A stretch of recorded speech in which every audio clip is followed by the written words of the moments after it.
The Imperial flagship Eternal Dominion floated silently in the darkness of space, a massive ship that stretched for 3 kilometers across the void. Inside, the corridors were bright and gleaming, filled with advanced technology that hummed softly.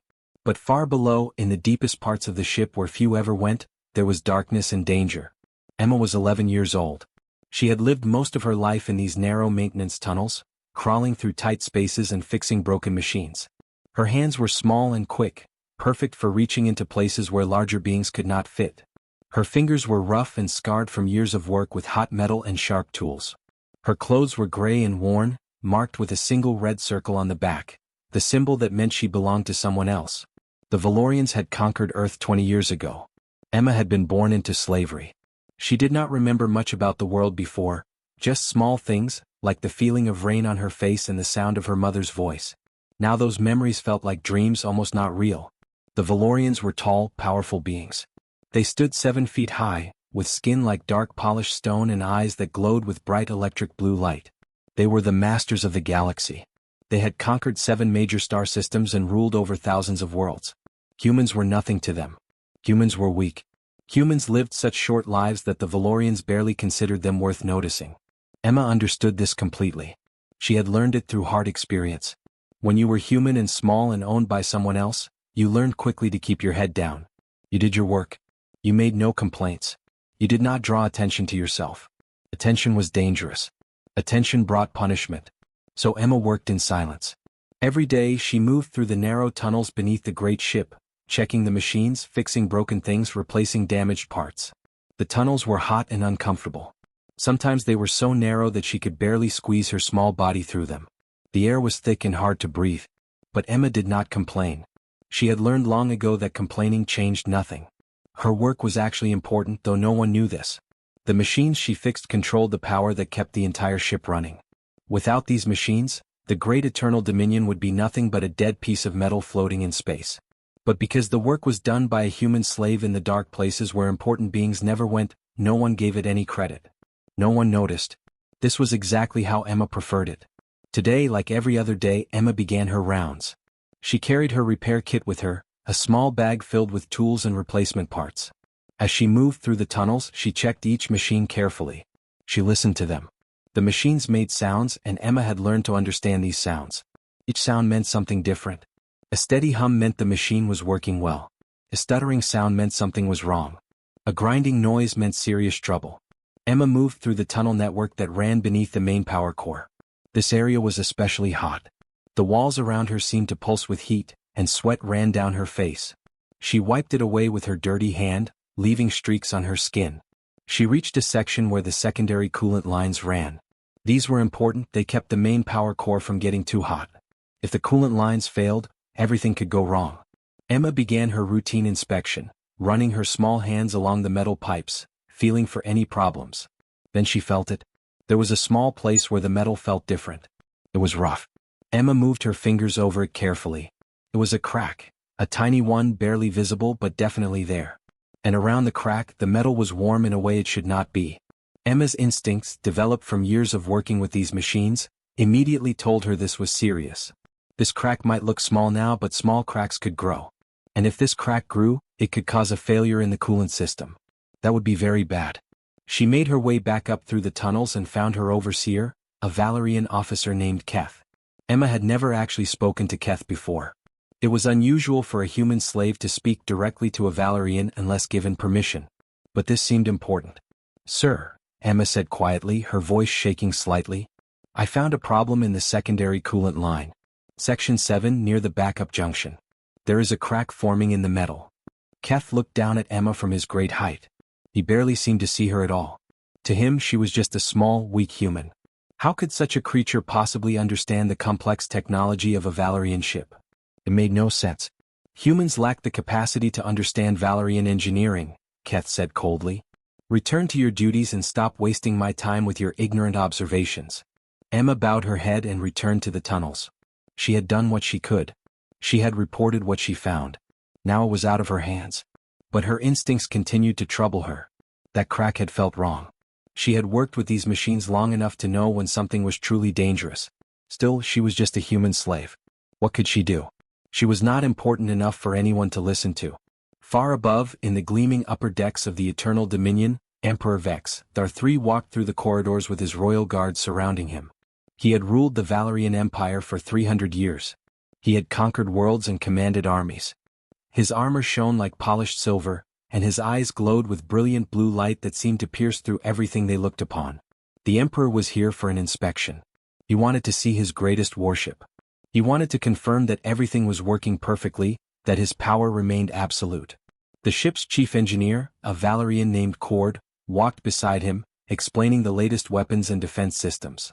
The Emperor nodded with satisfaction at everything he saw. Humanity would never rise again while such power existed. Never.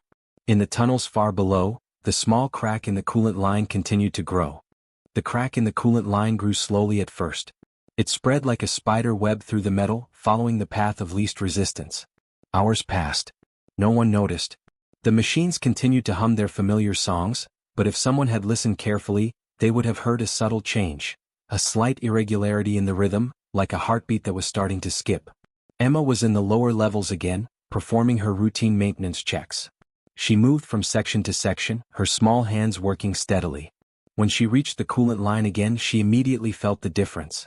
The vibration had changed. The warm spot she had found before was now even warmer. The crack had definitely grown. Emma's stomach filled with worry. She tried to find Keth again to report the worsening problem, but this time he was nowhere to be found. She tried to tell other Valerian workers, but they waved her away dismissively. One of them actually laughed at her. "A human telling us about our ship?" he said mockingly. "You understand nothing." Emma returned to her work, but her mind was not at peace. She could feel the wrongness in the machines. It was like a pressure building inside her chest, growing stronger with every passing hour. Then just after midday the first alarm sounded. It was a soft alarm at first, a gentle beeping in the lower levels that indicated a minor problem. But Emma knew better. That was not a minor problem. That was the system telling everyone that something was seriously wrong. She felt a spike of fear shoot through her body. She had tried to warn them. She had tried to tell them and no one had listened. The alarm grew louder. Then more alarms began to sound. Soon the entire ship was filled with a constant wailing that made Emma's ears ring. Red lights began flashing in the corridors. The comfortable hum of the ship's machinery changed to an angry, desperate sound. The sound of systems failing, of something breaking apart. Everywhere on the ship, Valerian workers and officers moved quickly, trying to understand what was happening. In the command center, high in the upper levels of the ship, complete chaos erupted. Engineer Cord stood in the center of the command center, surrounded by screens showing numbers and graphs that were all the wrong colors. Everything was supposed to be green, meaning safe. Now everything was orange and red, meaning dangerous. The main power core's temperature was climbing rapidly, climbing toward levels that would cause catastrophic failure. "What is happening?" Cord demanded, his voice sharp and angry. "The secondary coolant system has failed," one of his technicians reported, her fingers moving frantically across the controls. "We have a complete backup system failure. The primary core is overheating. Current temperature is rising at 0.4 degrees per minute." "How long until critical?" Cord asked. "Approximately 40 minutes, sir. If we do not bring the temperature down, the entire core will undergo catastrophic failure." The room fell silent for a moment as the terrible reality of this statement sank in. If the power core failed catastrophically, it would not just shut down. It would explode. The explosion would be massive. It would destroy half the ship, kill everyone in the lower levels, and cripple the Eternal Dominion beyond repair. "Initiate emergency shutdown protocols," Cord ordered. The technicians' fingers flew over the controls. "Sending shutdown command now." They waited. Seconds passed. The alarms continued to wail. The screens still showed rising temperatures. Nothing happened. The core continued to heat up. "The shutdown is not responding," the technician reported, her voice now filled with panic. "The system is not accepting the command. The routing is too damaged. If we force the shutdown, it will trigger a cascade failure. The core will still explode. We will still die." Cord's face went pale. They were trapped. The advanced technology that had been designed to protect them was now useless. The ship's safety systems had been designed based on the assumption that failures would happen in certain specific ways. But this failure was different. The damage to the backup systems was too extensive, too complex. It was creating a problem that none of their protocols could handle. "We need another way," Cord said, his mind racing. "There has to be another way." One of his engineers, a younger Valerian named Torin, suddenly spoke up. Sir, I remember something. There was a maintenance worker who reported a coolant problem earlier today. Overseer Keth dismissed her, but what if she was right? What if she knows more about the actual damage than our systems can tell us? A human maintenance worker? Cord said, doubt clear in his voice. But then he paused. His doubt did not matter anymore. They had no other options. Find her. Find her now. Word was sent through the ship. A search began. In the maintenance tunnels, Emma was trying to stay calm, trying to think about what was happening. She understood that something had gone very wrong. She understood that the crack she had found, the crack that no one had believed her about, was now causing the disaster she had feared. Emma was terrified. She felt the vibrations of the ship changing through the floor beneath her feet. She heard the alarms echoing through the tunnels. She knew that people were going to die because no one had listened to her. Then suddenly she heard footsteps. Heavy footsteps. Valerian footsteps. A group of Valerian workers appeared in the tunnel, searching. When they saw Emma, they stopped. One of them pointed at her. You, the human, come with us. Emma's heart was pounding. She thought she was about to be punished. She thought this was the end. But the Valerian workers did not seem angry. They seemed desperate. They led her quickly through the tunnels, up toward the upper levels, toward places she had never been before. Emma climbed higher and higher through the ship. The alarms were louder here. The lights were brighter. Everything felt wrong and dangerous. She was brought into a massive command center filled with screens and equipment and dozens of Valerian officers, all looking at her with a mixture of hope and disbelief. There, at the center of it all, stood a Valerian who was even taller and more impressive than anyone else. He was wearing armor that seemed to glow with inner light. His eyes blazed with brilliant electric blue. He looked down at Emma with an intensity that made her feel very small. This was Emperor Vexthar III. Emma stood in the command center, surrounded by enormous Valerian beings who towered above her like mountains. The screens around her displayed numbers and graphs that meant nothing to her, but the colors told her everything she needed to know. Red, orange, angry colors, warning colors. The ship was dying. The Emperor looked down at her and Emma felt her legs go weak. She had never been this close to such power before. Vexthar's eyes glowed so brightly that she could barely look directly at them.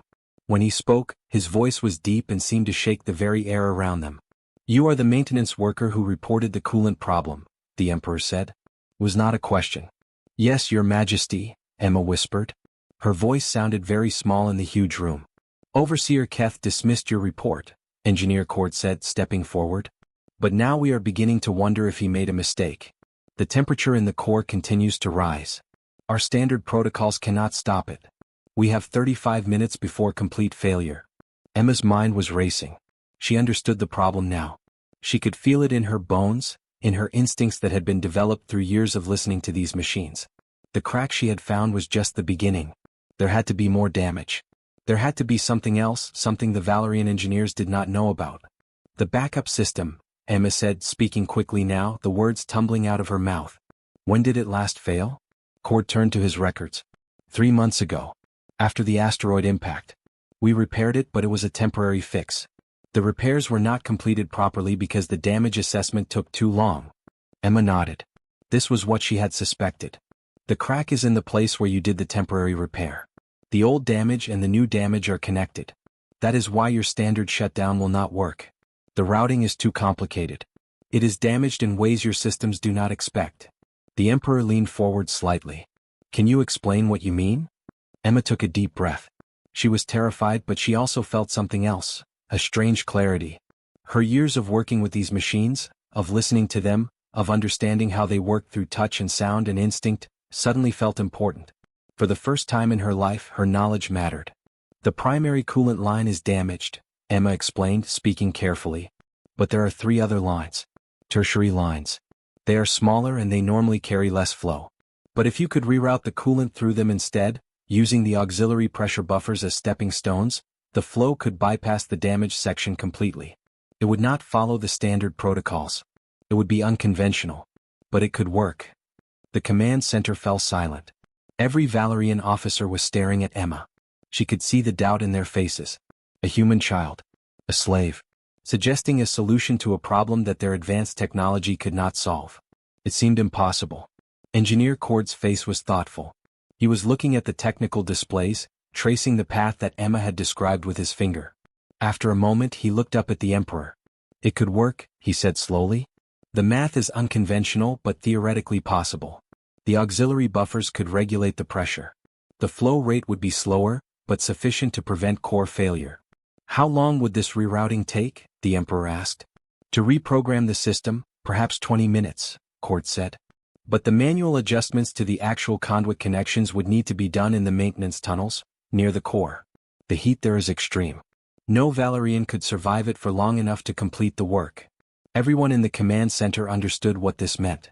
The tunnels near the power core were intensely hot. A Valorian's large body would absorb too much heat too quickly. They could not survive in that environment long enough to do the work. But Emma was human. Emma was small. Emma had worked in those tunnels her entire life. "I can do it," Emma said quietly. The Emperor's glowing eyes fixed on her. "You understand what you are volunteering for, human child?" "Yes, Your Majesty," Emma said. She did understand. She understood that the heat might burn her. She understood that if something went wrong she could die. But she also understood something else. If she did not try, thousands of people would die. The entire ship would be destroyed. And it would be because she had known the answer and had done nothing. "Very well," the Emperor said. His voice was calm and certain. "Prepare her. Give her the best protective equipment we have. She will go to the maintenance tunnels and perform this rerouting." "Your Majesty, the equipment is designed for Valerian bodies," one of the officers objected. "It will not fit her properly." "Then modify it," the Emperor commanded. "Do what you must. We have 30 minutes. Make it work." The next few minutes were a blur of activity. Valerian workers brought Emma protective gear, a suit made of heat-resistant material that had been designed for much larger bodies. They tried to adjust it to fit her small frame, adding straps and modifications to keep it from falling off. They fitted her with a communication device so she could stay in contact with the command center. They gave her a small device that would help her navigate the tunnel system. Cord himself came to speak with her before she descended. "Listen carefully," he said. "The path to the 3 tertiary conduits is through Corridor 7, then down Shaft 3. You will feel the heat increasing. When you reach the junction point you will see 3 large valves. These are the conduit connections. You need to manually adjust them in this sequence. First valve, counterclockwise 3 complete turns. Second valve, clockwise 2 turns. Third valve, clockwise 1 full turn. This will reroute the flow. Do you understand?" Emma nodded. She had understood after the first explanation, but she listened carefully anyway. This was too important to get wrong. As she prepared to descend into the tunnels, Emma looked up at the Emperor one more time. Thar was watching her with an expression that was difficult to read. "You are very brave, small one," the Emperor said. "Whether you succeed or fail, know that you have already shown more courage than most beings in this galaxy." Emma descended into the tunnels, the protective suit heavy on her small body, the heat already beginning to build around her. Emma moved down through the maintenance tunnels, following the path that Cord had described. The protective suit was uncomfortable and ill-fitting, hanging loosely on her small frame despite the Valerian modifications. The heat started mild at first, but as she descended deeper, it grew more intense with every step. The communication device at her waist crackled. Cord's voice came through, clear but slightly distorted. "Emma, can you hear me?" "Yes, sir," Emma replied, breathing heavily as she climbed down a narrow ladder. "Good. Stay focused. You're doing well. Current core temperature is still rising but more slowly now. You have approximately 25 minutes. The conduits are in Section 7, Subsection Delta. You should reach them soon." Emma did not respond. She was concentrating on moving quickly through the familiar tunnel system. Even though she had worked here for years, the heat made everything feel different. The metal walls were hot to the touch. The air was thick and hard to breathe. Sweat was pouring down her face, making it difficult to see. She reached the junction point and stopped. The 3 tertiary conduits were in front of her, just as Cord had described. They were large pipes, much bigger than she was, made of dark metal that gleamed with heat. She could feel the warmth radiating from them in waves. This was as close as she could get to the actual power core and survive. The heat here was almost unbearable. Emma pulled off one of her gloves to touch the pipes. She needed to feel them, to understand them the way she understood all machines. The metal was extremely hot, but not so hot that she could not touch it for brief moments. She jerked her hand back and saw that her skin was red where she had made contact. "I see them," Emma said into the communication device. "The 3 conduits. I am ready to begin. Excellent, Cord said. Remember the sequence. First valve, counterclockwise 3 complete turns. Work carefully and methodically. Speed is important, but precision is more important. If you make a mistake, the entire procedure will fail. Emma nodded even though Cord could not see her. She located the first valve, a large circular handle attached to the first conduit. It was hot to the touch, but she wrapped her small hands around it. The valve was stiff, resistant. She had to use all of her strength to make it move. Slowly the valve began to turn. Counterclockwise. 1 full rotation. Emma could feel the pressure inside the pipe changing, feel the flow of coolant redirecting. The sensation was strange and powerful. She was actually doing this. She was actually controlling the flow of the ship's power system. 2 full rotations. The valve was becoming easier to turn now that it had started moving. Emma worked steadily, her small hands gripping tightly, her arm muscles straining. 3 full rotations. She stopped and gasped for breath. The heat was making it hard to breathe. Her protective suit was not protecting her from the temperature the way she had hoped. She could feel her body beginning to sweat profusely. Her hands were already burned and red from touching the hot metal. First valve complete, Emma reported into the communication device. Good work, Cord said. You are ahead of schedule. Move to the second valve now. Clockwise 2 turns. Be careful. Emma moved to the second valve. This one was positioned slightly higher, and she had to stretch up to reach it properly. Her arms were already tired from turning the first valve, but she gripped the second valve firmly and began to turn it. Clockwise this time. The direction was opposite, and somehow that made it feel different in her hands. 1 complete rotation. The coolant flow shifted again. Emma could feel the system beginning to take shape, beginning to create the new path that would save the ship. 2 complete rotations. Emma stopped. She was breathing heavily, and her vision was starting to blur slightly from the heat. She wondered briefly if she was in danger. She wondered if her body could handle this much longer. But she pushed the thoughts away. She had work to do. Second valve complete, she reported. Perfect timing, Cord said. The core temperature has stabilized slightly. Your work is having an effect. Now the final valve. Clockwise 1 full turn. This one is the most critical. It will complete the circuit. Make sure you turn it fully. Emma moved to the third valve. Her hands were trembling now, not just from effort but from the extreme heat. She could see her skin was blistered in several places where she had touched hot metal. Every movement was painful, but she refused to stop. She gripped the third valve. This one felt different, heavier, more resistant than the others. She began to turn it clockwise. The valve was difficult to move. Emma put all of her remaining strength into the turn. Her hands hurt. Her arms hurt. Her entire body was burning from the heat. 1 complete rotation. The valve was almost at its stopping point. Emma could feel it. She could sense that one more tiny movement would complete the circuit, would finish the rerouting procedure that would save the ship. With the last bit of her strength, Emma gave the valve one final push. There was a sudden shift. A change in the pressure all around her. The sound of the machinery changed, shifting from a desperate, chaotic noise to something more controlled and rhythmic.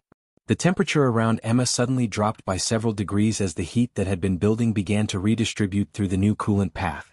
It is working. Cord's voice came through the communication device, filled with excitement and relief. Emma, it is working. The core temperature is dropping. The flow is stable. You did it. You did it. Emma collapsed against the wall of the tunnel, gasping for breath. Her entire body was shaking from exhaustion and pain. Her hands were burned and blistered. Her protective suit was soaked through with sweat. But she had done it. She had saved the ship. Get her out of there, the Emperor's voice suddenly came through the communication device. His voice was commanding but also held something that sounded like concern. Retrieve her immediately. Valerian workers appeared in the tunnel moments later, moving quickly toward Emma. They carefully lifted her small, burned body and began carrying her back toward the upper levels. As she was lifted, Emma could feel the ship around her, still vibrating slightly but no longer in the chaos of failure. The ship was saved. She had saved it. Everything went dark as exhaustion finally claimed her. Emma woke in a medical chamber that she had never seen before. The room was clean and white, filled with strange machines that beeped softly. Her entire body ached. Her hands were wrapped in thick bandages, and when she tried to move them, sharp pain shot through her fingers and arms. Her skin felt raw and sensitive as if it had been scrubbed with fire. A Valerian medical technician stood nearby, monitoring the machines. When she saw that Emma had awakened, she pressed a button and spoke into a communication device. "The human child has regained consciousness," she said. Minutes passed. Emma lay there, staring at the ceiling, trying to understand what had happened. Everything felt like a dream. Had she really done what she remembered doing? Had she really rerouted the coolant system? Had she really saved the entire ship? Then the door to the medical chamber opened, and Emperor Vex Thar 3 entered. Emma's heart began to race. She tried to sit up, but her body was too weak and too painful. The Emperor walked slowly toward her medical bed, his enormous form seeming to fill the entire room. His glowing blue eyes looked down at Emma with an intensity that made her feel very small and very afraid. "How do you feel?" the Emperor asked. His voice was deep but surprisingly gentle. "I am sorry, Your Majesty," Emma whispered, her voice barely audible. "I did my best. I tried to do everything correctly." "You succeeded beyond any expectation," the Emperor said. He reached down and gently touched Emma's bandaged hand. His touch was surprisingly warm and careful. "You saved my flagship. You saved the lives of 5,000 beings aboard this vessel. Your bravery was extraordinary." Emma did not know what to say. A Valerian, let alone the Emperor himself, had never shown her kindness before. It seemed impossible that this powerful being was standing beside her, speaking to her as if she mattered. "The doctors tell me your injuries will heal," Vex Thar continued. "Your hands will recover. The burns will fade. You are stronger than you look, small one." The Emperor straightened up and turned to face the window, looking out at the stars beyond. When he spoke again, his voice was different, deeper and more thoughtful, as if he was speaking not just to Emma but to something much larger. "I have ruled the Valerian Empire for 300 years, he said slowly. "I have conquered 7 star systems. I have commanded the greatest military force in the galaxy. I believed that we Valorians were superior to all other beings. I believed that our strength came from our size, our technology, our intelligence. I believed that beings like you, small, fragile, short-lived humans, were barely worth noticing." He paused, still looking out at the stars. "But today I learned something that I should have understood long ago," the Emperor continued. "Today I learned that strength is not measured by physical size or by how many weapons you control. True strength comes from something else. It comes from the willingness to face danger when others would run away. It comes from the ability to think creatively when your normal methods fail. It comes from the courage to try something unconventional when conventional methods would not work." The Emperor turned back to face Emma.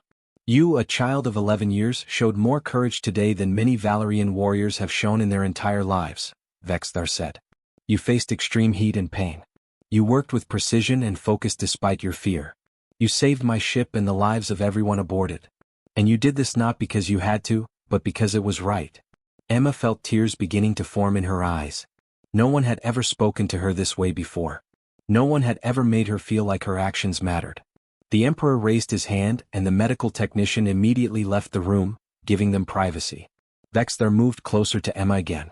"By the ancient laws of the Valerian Empire, I have the power to grant rewards or punishments to any being under my rule," the Emperor said. "Today I choose to grant rewards. First, your immediate freedom. You are no longer a slave. You are no longer property. As of this moment, you are a free being." Emma's breath caught. Freedom. The word seemed almost impossible to understand. "Second, I grant you full citizenship in the Valerian Empire," Vex Thar continued. "You will have all the rights and protections of any Valerian citizen. You will be able to work where you choose, live where you choose, study what you choose. Third and finally, I offer you a choice," the Emperor said. "You may return to your human colony world if you wish. You may live out your life in peace, knowing that you saved millions. Or if you choose, you may remain here aboard this ship and pursue formal study in advanced engineering. We have the finest engineering academy in the galaxy. Your mind, your intuition, your understanding of how systems work, these are gifts that should be developed, not wasted in maintenance tunnels." Emma's mind was spinning. Choices. She had never had choices before. Everything in her life had been decided for her. Now the Emperor was giving her the freedom to decide her own future. "Your Majesty," Emma said carefully, "may I ask a question?" "Of course," Vex Thar replied. "What will happen to the other humans?" Emma asked. "The ones still in slavery?" The Emperor's expression changed. It became stern and serious. He turned away from Emma and walked to the window again. When he spoke, his voice carried the weight of absolute authority. "That is a question I have been asking myself," Vex Thar said. Today, because of you, I have realized that my empire has made a grave error. We have enslaved humans for a century. We have treated them as if they were worthless. But today, one small human child proved to me what we should have understood all along, that humanity possesses qualities that even our advanced civilization has lost. The Emperor turned back to face Emma, and his glowing eyes were bright with determination. Therefore, I am issuing a decree that will be transmitted throughout the entire Valerian Empire, Vexthar announced. Effective immediately, human slavery is forbidden.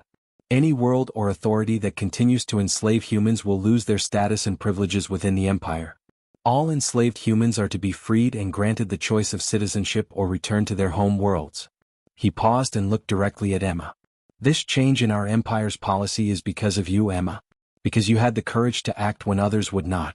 Because you refused to accept that your life did not matter. You have changed history today not just by saving my ship, but by showing my entire civilization what it means to have true valor. Emma began to cry, tears streaming down her bandaged face. Years of pain and fear and invisibility were pouring out of her. She had been a forgotten slave in the darkness, and now she was free. "Thank you, Your Majesty," she whispered. Emperor Vexthar reached out and gently placed his large hand on Emma's shoulder. "Thank you, Emma. You have given my empire a gift far greater than a ship. You have given us the opportunity to become something better than we were.